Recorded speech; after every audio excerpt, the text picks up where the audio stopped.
বিসমিল্লাহির রহমানির রহিম। আসসালামু আলাইকুম দর্শক, কেমন আছেন? আশা করি ভালো আছেন। আমিও ভালো আছি। দেশ ও দেশের বাইরে থেকে যারা আমার ভিডিওটা দেখতেছেন তাদেরকে আমার রান্নাঘরে স্বাগতম। আজকে দেখাবো আমি কারি পাতা দিয়ে প্রন কারি, ইন্ডিয়ান স্টাইলে। দেখতে পাচ্ছেন যে কতটা সুন্দর এবং লোভনীয় হয়েছে প্রন কারিটা। এভাবে যদি ভালো লেগে থাকে অবশ্যই লাইক, কমেন্ট, শেয়ার করে সাবস্ক্রাইব করে দিয়ে আমার পাশে থাকেন। যে সমস্ত বন্ধুরা ফেসবুক থেকে দেখতেছেন তারা একটা ফলো দিয়ে দেন। বন্ধুরা যারা এখনো একটা লাইক দিয়ে ভিডিওটা দেখা শুরু করেননি অবশ্যই একটা লাইক দিয়ে ভিডিওটা দেখা শুরু করেন। চলুন দেখে না যাক কি কি উপকরণ লাগতেছে আমার প্রন কারিতে। আমি এই চিংড়ি মাছটাকে আমি কারি পাতা দিয়ে ইন্ডিয়ান স্টাইলে ভুনা করব, তো আমার সাথে থাকুন। এখন এটা আমি বসিয়ে দেব। আমি এখন প্যানে তেল দিয়ে দেব, সাদা তেলটা দিয়ে দেব। একদমই আমি ইন্ডিয়ান স্টাইলে করব। দিয়ে দিচ্ছি আমি পেঁয়াজটা।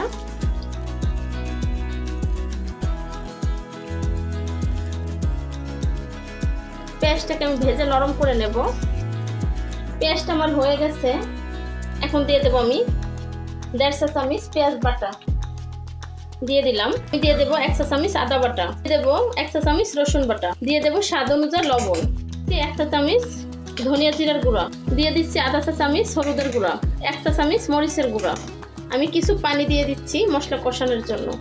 খুব সুন্দর করে আমি নেড়ে মশলাটা কষিয়ে নেব। দর্শক প্লিজ, দর্শক যারা এখন একটা লাইক দিয়ে ভিডিওটা দেখা শুরু করেন একটা লাইক দিয়ে দেন মনে করে প্লিজ।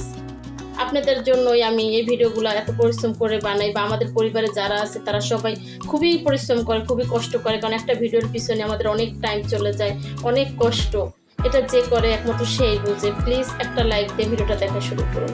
আমি এখন এটা ভাবে নাড়তে নাড়তে কষিয়ে নেব। এখন আমি কেটে রাখা চিংড়িটাকে দিয়ে দেব। আমি কিছু টমেটো দেবো নামানোর আগে আগে, ফ্রোজেন করা। চিংড়ি মাছটা আমি অনেকখানি কষিয়ে নিয়েছি। এখন আমি টমেটোটা দিয়ে দিলাম ফ্রোজেন করা।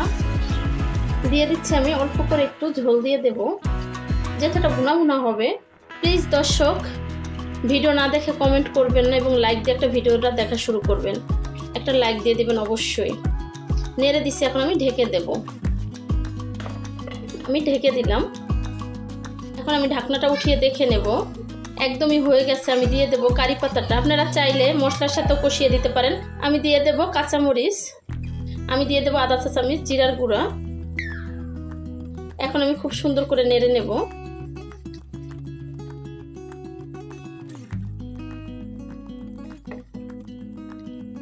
হয়ে গেছে আমার চিংড়ি মাছ ভুনা। এখন আমি পরিবেশন করে নেব।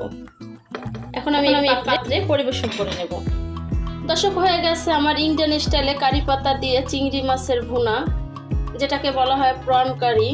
তো দেখতেই পাচ্ছেন কতটা সুন্দর এবং লোভনীয় হয়েছে। আমার রেসিপিগুলো যদি ভালো লেগে থাকে অবশ্যই লাইক, কমেন্ট, শেয়ার করবেন, সাবস্ক্রাইব করে আমার পাশে থাকবেন।